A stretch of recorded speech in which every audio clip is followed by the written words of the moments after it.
I love being around you 'cause you're my crush, but I imagine us dating and I feel no rush. Then I get really sad to think of us separating. It's weird, 'cause why is my interest fluctuating? When I wonder what you are to me, it's always a question. Do I actually want you, or just your attention? I feel like you like me, do you really though?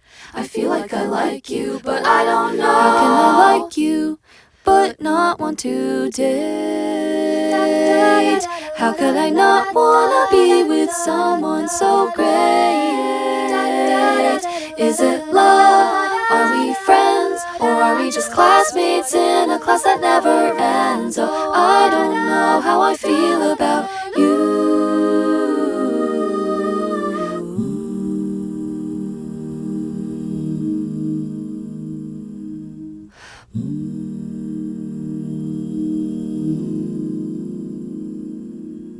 Ooh.